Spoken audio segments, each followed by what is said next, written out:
दिवसा झालेला असावा। 2 शुक्ल पक्ष असावं। 3 उत्तरायण असावं। आता आयन कोणतं आहे? किती तारीख आहे आज? काल लागलंय उत्तरायण। आता नीट ऐका, माणसाचा मृत्यू दिवसा झालेला असावा, शुक्ल पक्ष असावं, उत्तरायण असावं, मरताना इंद्रिय टवटवीत असावा, शरीराचं तापमान समान असावं आणि माणसाचा जठराग्नी प्रदीप्त असावा।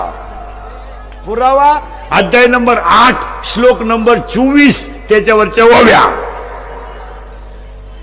अशी बोगसगिरी चालत नाही। कोणी उठायचं ना वैकुंठवासीन, कोणी उठायचं ना हे बापाच पेंड। मग काही माणसं म्हणतील भजने सुद्धा नीट मरतील का? गॅरंटी नाही। एखाद्यानं आयुष्यभर भागवत सांगितलं, मरण्याच्या टायमाला गवळणी पाहायला लागला।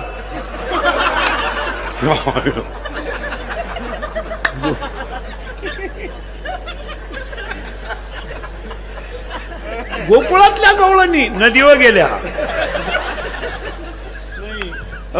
असं नाही चालत।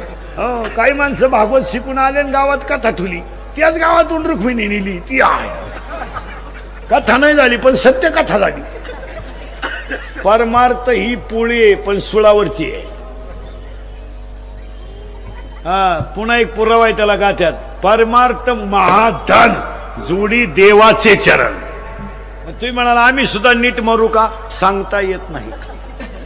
काही माणसं 70 वर्ष माळ ठुत्यान मरायच्या टायमाला खाटावर पडले का? म्हणजे काय? अंड अंड अंड मागा त्या अंड। आता प्रश्न विचारतो मी तुम्हाला, एखाद्या माणसानं 70 वर्ष माळ ठुलीन मरायच्या टायमाला अंड मागितलं, देवा किंवा नाही?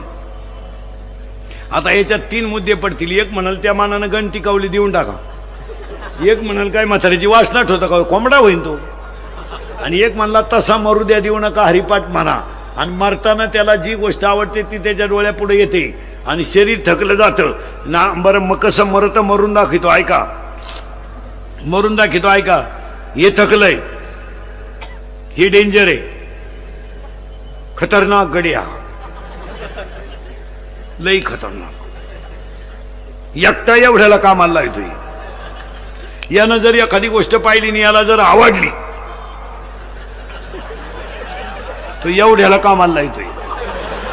आणि ही सगळी हलकट याचं ऐका, त्या गडी लई डेंजर। ऐका, याची ताकद झाली कमी, याची ताकद झाली कमी। मरणाऱ्या माणसाच्या 2च गोष्टी चालू असतात,